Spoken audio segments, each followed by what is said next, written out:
श्री राम जय राम, जय जय राम। श्री राम जय राम, जय जय राम। श्री राम जय राम, जय जय राम। श्री राम जय राम, जय जय राम। श्री राम जय राम, जय जय राम। श्री राम जय राम, जय जय राम। श्री राम जय राम, जय जय राम। श्री राम जय राम, जय जय राम। अब आप लोग एकदम शांत होकर सुने।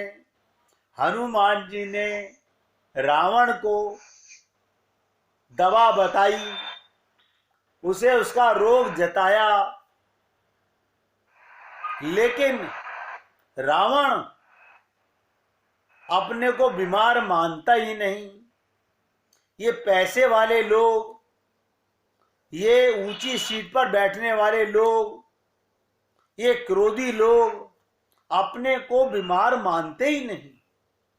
यही पाप रावण के अंदर था। क्या कहा था, मैंने आपको नोट कराया, मोह मूल। सबसे बड़ा रोग क्या है? मोह मूल। बहुसूल, यानी ये एक नहीं, इस मोह से बहुत सारे रोग पैदा होते हैं।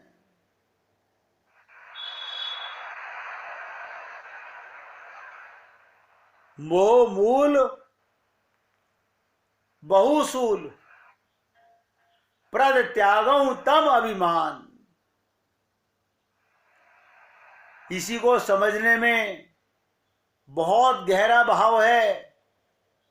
मैं प्रयत्न करूंगा खुलासा करने का, आप प्रयत्न करेंगे उसे ग्रहण करने का। हनुमान जी रावण से कह रहे हैं, मोह से उत्पन्न होने वाले तमो में अहंकार का तुम परित्याग करो।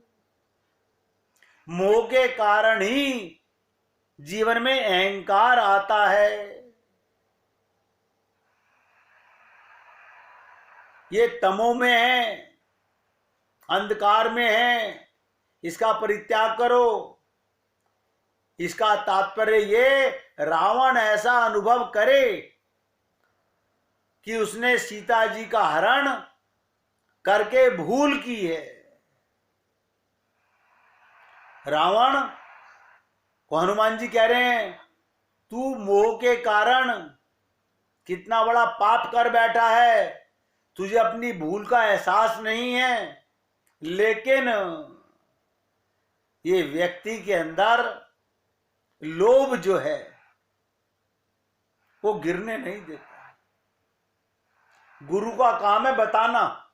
हम लोगों को देखो, अनंत जन्म हो गए, कोई पहली जन्म में हमारे को गुरु मिले, अनंत जन्मों में अनंत संत महात्मा मिले, और सब संत महात्माओं ने हमारे को इन रोगों से निकालने का प्रयत्न किया होगा, लेकिन हमने किसी की नहीं सुनी। हम मोह की दलदल में इस कदर धंस चुके हैं कि सुनने के बावजूद भी हमारा ध्यान नहीं जाता। हमारी आंखों पर मोह का पर्दा पड़ गया है, ममता का पर्दा पड़ गया है, आसक्ति का पर्दा पड़ गया है। तो हनुमान जी चाहते थे कि मेरा शिष्य है रावण, अहंकारी तो है, लेकिन मैं इसे जता रहा हूं, ये अनुभव करे कि उसने सीता जी का हरण करने की भूल की है। वो अनुभव करे उसके जीवन में दुर्बलताएं हैं, दुर्गुण हैं, और ऐसा अनुभव कर वो दुर्गुण दुर्विचारों को छोड़ने का संकल्प करे। हमें क्या समझना चाहिए? हमें उस रावण से क्या मतलब जो भगवान के साथ लीला करने आया था? हमें तो अपने मन रूपी रावण को समझाना है कि अरे मन, रामचरित के माध्यम से, हनुमान जी के माध्यम से, गुरु के माध्यम से हम सबके मन पर ये चोट की जा रही है, अपनी भूल को स्वीकारो, अपने मोह को पहचानो।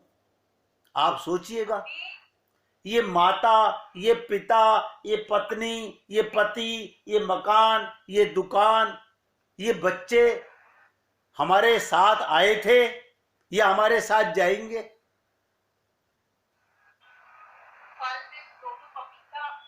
सोचिए, आए थे कि जाएंगे? ना आए थे ना जाएंगे। लेकिन इनके कारण, हम अपनी अज्ञानता के कारण, पहले से हमारा चित्त बिगड़ा हुआ था और बीमारी बढ़ा के आगे ले जाएंगे। ये रोग और बढ़ जाएगा। ये मनुष्य शरीर मिला ही इन रोगों को समाप्त करने के लिए है। देखिए, किसी के आवाज मत कीजिए, बातें मत कीजिए भैया।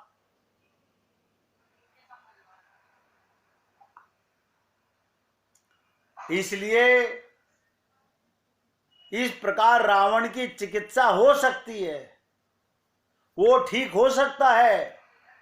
आप और हम लोग भी पहली चीज अनुभव करें, रियलाइज करें कि ये रोग हम में है कि नहीं है। अगर हम अपने रोगों को पहचानेंगे ही नहीं, देखो शरीर के रोग के लिए तो हम कितने पागल हो जाते हैं, लेकिन मन के रोगों को नहीं पहचान पाते। मैंने अभी तो आपके सामने पहला एक एग्जाम्पल रखा है। इसका मूल तात्पर्य ये, इस जन्म में जो रावण दिखाई देता है वो मात्र इसी जन्म की कृति नहीं है। उसके चरित्र में दिखाई देने वाली बातों का मूल संस्कार उसके पूर्व जन्म से जुड़ा हुआ है। हमारे अंदर मोह इसी जन्म के बच्चों से नहीं है, इसी जन्म की माया से नहीं है। हम छोड़ तो आए, लेकिन अंदर चित्त में अभी भी ममता, मोह, आसक्ति पूरी तरह घुसी हुई है। ये दुर्बलताएं हैं। पूर्व जन्मों का रोग लेकर आया तो ध्यान दीजिएगा, अगर आप मिलाकर देखें तो पाएंगे रावण के व्यवहार में जो बातें भविष्य में आई, उन सब का ना कोई मूल सूत्र प्रताप भानु के चरित्र में विद्यमान था। कल आपको बताया कि प्रताप भानु के लोभ की बात कही जा रही थी। प्रताप भानु के जीवन में भी कभी ना तृप्त होने वाली लोभ की प्रवृत्ति थी। रावण के रूप में भी उसका विस्तार होता है। फलस्वरूप रावण, ध्यान देने का, स्वर्णमयी लंका का अधिपति बनने की चेष्टा करता है। आप बुरा मत मानिएगा, हम सब लोग भी अपने जानने वालों में सबसे आगे निकलने की होड़ में लगे हुए हैं। उम्र पीछे जा रही है, शरीर मृत्यु की ओर जा रहा है और मन सबसे ऊंचा जाना चाहता है, भगवान को नहीं पाना चाहता।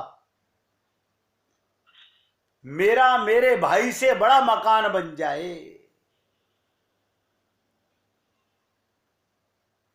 मेरे पास मेरे भाई से, मेरे पड़ोसी से, मेरे जानने वालों से ज्यादा धन आ जाए।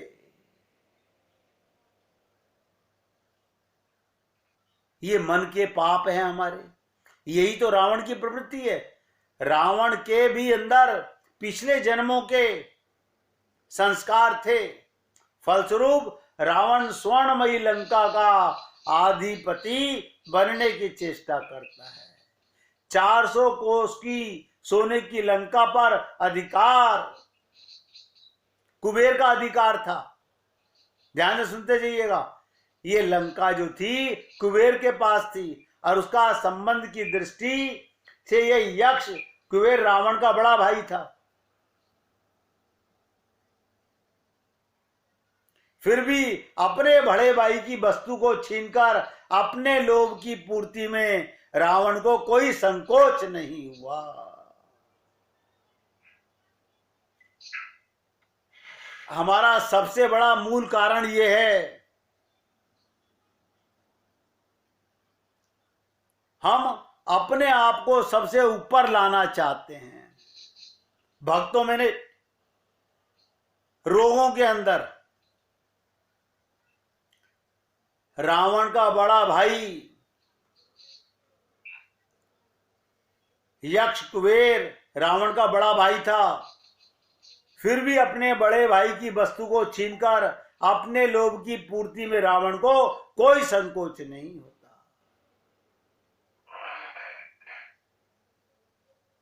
आपने देखा होगा, शरीर के वैद्य डॉक्टर भी 3 विभाजन करते हैं रोग का: साध्य, कष्ट साध्य और असाध्य।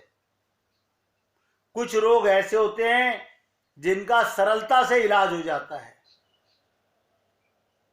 होते ना, दवाई दी उससे ठीक हो गए, वो साध्य कहलाते हैं। और दूसरे प्रकार के रोगी स्वस्थ तो हो सकते हैं, पर चिकित्सा को बड़ा परिश्रम करना पड़ता है, जिसे कहते हैं कष्ट साध्य। जैसे ऑपरेशन करना, शरीर के रोग को दवा से मारना साध्य रोग, कष्ट साध्य ऑपरेशन करके समाप्त करना। और कुछ रोगी ऐसे होते हैं जिसका रोग दूर नहीं होता। तो रामचरितमानस में भी आपको दिखाई देगा, कुछ पात्रों का रोग साध्य है, केवल समझाने मात्र से समाप्त हो गया, कुछ को ऑपरेशन करके समझाना पड़ा। जब लोभ की प्रवृत्ति आती है तो आदमी असाध्य रोग में चला जाता है। आप कितना भी कहो, हम लोभ तो नहीं छोड़ सकते। 2 शब्द नोट कर लीजिएगा, मोह और लोभ। व्यक्ति मोह के चक्कर में और लोभ के चक्कर में अनंत जन्मों से चक्की पीस रहा है। देखिएगा, ध्यान से सुनिएगा।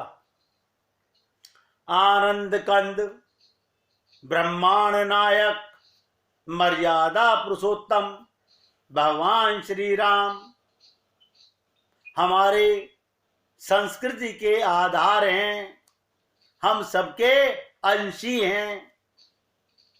रामचरितमानस में लंका विजय के बाद जब भगवान ने लंका पर विजय प्राप्त कर ली, राज्याभिषेक के अनंतर भगवान श्री राम ने एक सभा का आयोजन किया। भगवान ने एक सभा बुलाई, ध्यान से सुनते जाइएगा। और क्या किया? राम ने एक सभा का आयोजन किया जिसमें गुरु वशिष्ठ, श्रेष्ठ द्विजगण, गणमान्य नगरवासी, बड़े बड़े सब लोग उपस्थित हुए। तो मानव जीवन के लक्ष्य को प्राप्त करने के लिए हमारे प्रभु राम ने अयोध्या में सबसे पहला लेक्चर दिया। अपने गुरु को विराजमान करके गद्दी पे बैठा के मनुष्य जीवन को सार्थक बनाने की दृष्टि में, मानव जीवन के लक्ष्य को प्राप्त करने के लिए अत्यंत विनय पूर्वक एक मार्मिक लेक्चर दिया। वो क्या था, कभी सुना है आपने? हनुमान जी ने एक बार अयोध्या में सारी जनता को इकट्ठा किया और सबका कल्याण करने के लिए लेक्चर दिया। आप कहोगे हमें सुना नहीं, सुना होगा।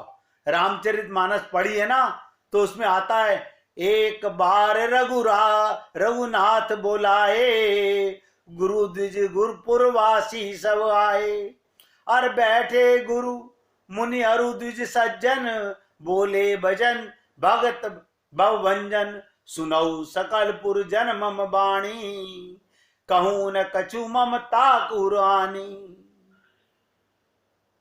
नहीं अनीति नहीं कछु प्रभुताई, सुनऊ करो जो तुम्हें सुहाई। नहीं अनीति नहीं कछु प्रभुताई, सुनऊ करो जो तुम्हें सुनाई। यही संत महात्मा कहते हैं कि सुन लो, करोगे वही जो तुम्हारा मन चाहेगा।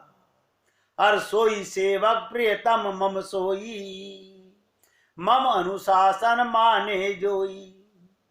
जो अनीति कछु भाषो भाई, तो मोहि बर जाऊं भय बिरसाई। बड़े भाग्य मानुष तन पावा, सुर दुर्लभ सब ग्रंथ ही गावा। ये भगवान राम का लेक्चर है। साधन धाम मोक्ष कर द्वारा, पाई न जहीं पर लोक संवारा। और कितनी बड़ी बात कही भगवान राम ने, सो परत दुख पावहीं। बहुत ध्यान से सुनो, सो परई सो परत्र दुख पावहीं, सिर धुनी धुनी पछताई। और कालहीं कर्महीं ईश्वरहीं, मिथ्या दोष लगाई।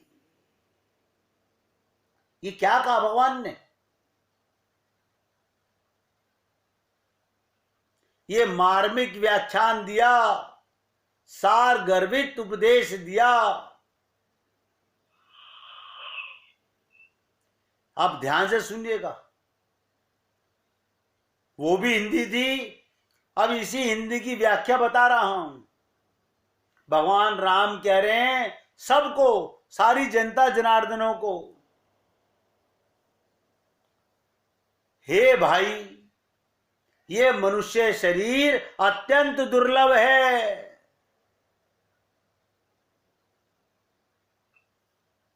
ये मनुष्य शरीर अति दुर्लभ है। देवता भी इसकी कामना करते हैं। ये समस्त साधनों के लिए धाम स्वरूप और मुक्ति का द्वार है। आप लोग, हम कहां गए? मुक्ति के द्वार पर। अब हमारी इच्छा नहीं है जाने की, हमारा मन नहीं कर रहा भगवान के पास जाने का। हम तो गोबर में मुंह मारेंगे, हम तो वापस संसार में कुत्ते बिल्ली बनेंगे। कौन रोक सकता है? इस शरीर के द्वारा, ध्यान से सुनो, इस शरीर के द्वारा मनुष्य को अपना परलोक बना लेना चाहिए। जो ऐसा नहीं करता उसे बाद में अपना सिर धुन धुन करके पछताना पड़ता है, और वो व्यर्थ में काल को, कर्म को, ईश्वर को दोष मानता है। आप सोचिए, यही तो कहा, सो परत दुख पावहीं, सिर धुनी धुनी पछताए। कालहीं कर्महीं ईश्वरहीं, मिथ्या दोष लगाए। सोचो मेरे भाई, भगवान के इतने सरल शब्दों में भी हम लोग अभी तक भी जागने की चेष्टा नहीं कर रहे हैं। अगर ये 7 दिन, 5 दिन, 10 दिन का लेक्चर सुनकर के भी हमारे मन में मोह ही बसा रहा, बना रहा, तो ऐसा समझ के चलिए हम कसम खा के बैठे हुए हैं, हमें नहीं सुधरना। किसी ने कहा था, नहीं ऐसो जन्म बारंबार, नहीं ऐसो जन्म बारंबार, का जानू कौन पुण्य प्रगटे, पायो सुंदर मनुज अवतार। पता नहीं मेरे कौन से भाग्य होंगे हम लोगों के, हमें मनुष्य शरीर मिला। अर सोच मन दिन प्रतिदिन घटत आयु। अरे मन सोच, हर दिन मृत्यु करीब आ रही है, और जात समय नहीं लागे बारा। ये समय बीतते देर नहीं लगेगी। अरे डार से जो पात टूटे, मनवा फेर न लागे डारा। एक बार मनुष्य शरीर छिन जाने के बाद में द्वारा कब मिलेगा। जब साधु संत महंत ज्ञानी, सबई छोड़ चले संसार। इसलिए हे बल्लभ, बल्लभ माने मन, ध्यान सुनो। हे बल्लभ, तू राम नाम का बांध बेड़ा, उतर जाए भव पार। राम के नाम की शरण ग्रहण कर। लेकिन ये जीव इतना कसम खा के आता है कि आप हमें कितना भी समझाओ, हम तो पहले से कसम खा चुके हैं कि हमें तो अपने पड़ोसी से आगे निकलना है।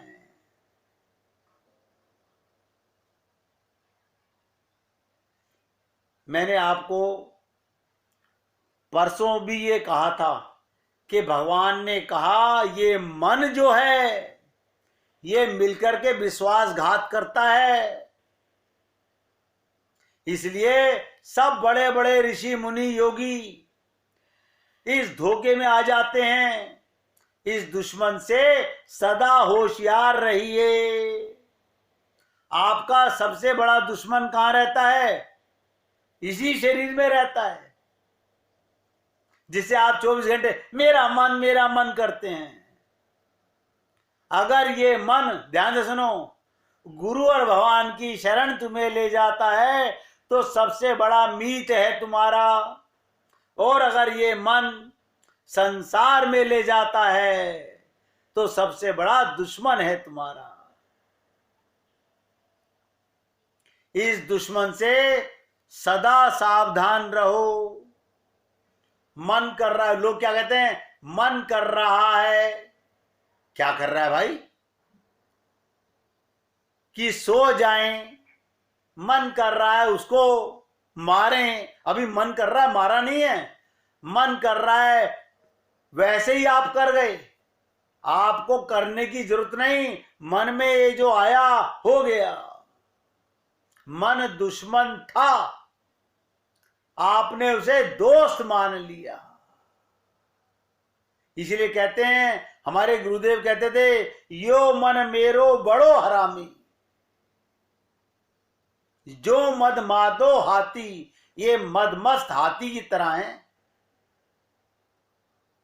मन दुश्मन था, आपने उसे दोस्त मान लिया। उसने आत्मा का सर्वनाश कर दिया।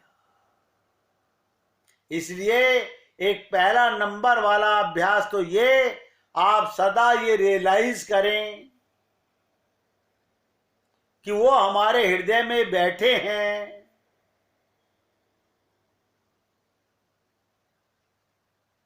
नंबर 1, भगवान हमारे हृदय में बैठे हैं और सब नोट कर रहे हैं।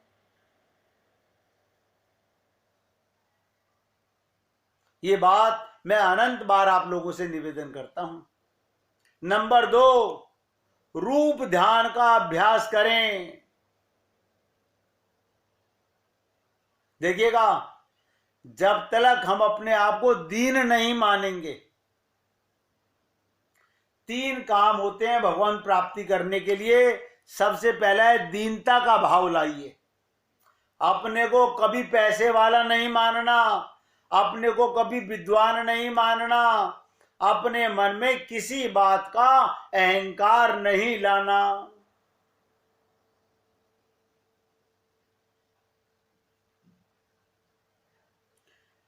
दीन बनना भक्ति मार्ग की आधारशिला है। हम 3 में से एक काम तो करते हैं, 2 काम नहीं करते। आप सोच के देख लीजिए, हम कभी अपने आप को दीन मानते हैं? सबसे छोटा मानते हैं। हम तो हर चीज में, अरे क्या बात करते हो, ये तो मुझे आता है, ये तो मुझे आता है, ये तो मुझे आता है, ये तो मुझे पता है।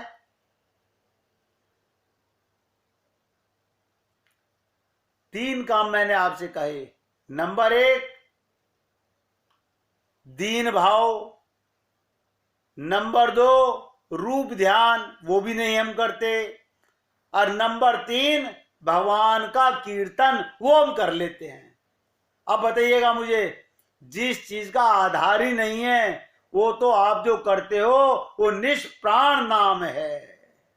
आप राम तो बोलते हो, लेकिन आप वो राम नहीं बोलते जिसके अंदर आप दीन बन जाओ और आप भगवान को सामने खड़ा करो।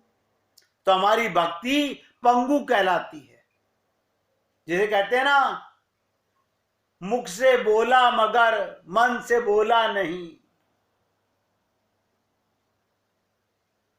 रूप ध्यान अत्यंत आवश्यक है, इसके बिना कोई लाभ नहीं होगा। चाहे अनंत जन्म बीत जाएं, पाने वाला 7 दिन में क्या 7 सेकंड में भगवान को प्राप्त कर लेता है। दृढ़ता होनी चाहिए, दृढ़ विश्वास होना चाहिए, दृढ़ समर्पण होना चाहिए और पूर्ण शरणागति होनी चाहिए।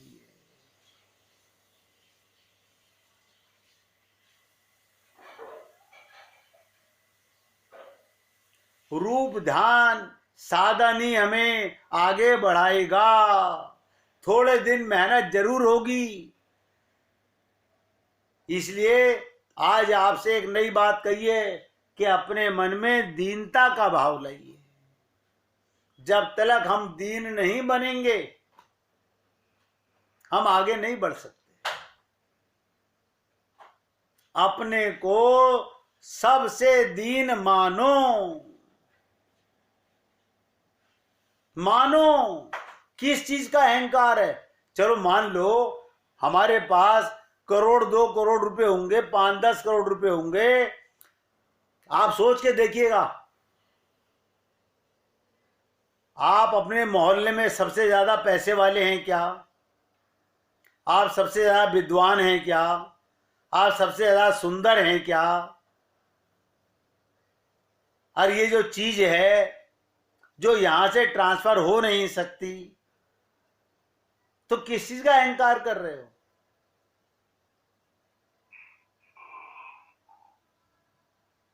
और गाते क्या हैं? दीन बंधु दीनानाथ। भगवान किसके नाथ बनते हैं? दीन के। हम अपने अंदर दीनता लाते ही नहीं। हम तो हर बात में अपना झंडा ऊपर रखना चाहते हैं।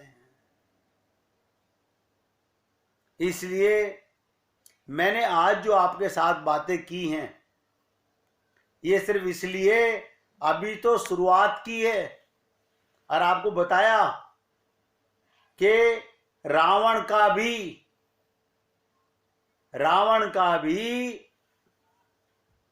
हनुमान जी ने आगे 2 बातें कही, लेकिन रावण ने नहीं मानी।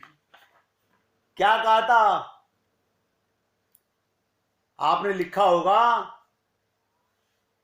मैंने कहा, देखो फिर बता रहा हूं, मोह मूल बहुसूल।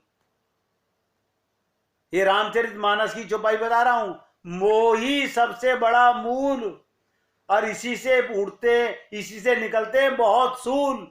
ये कांटों का पेड़ है, ये वो कीकर का पेड़ है जिसके अंदर बहुत सारे सूल निकल आते हैं।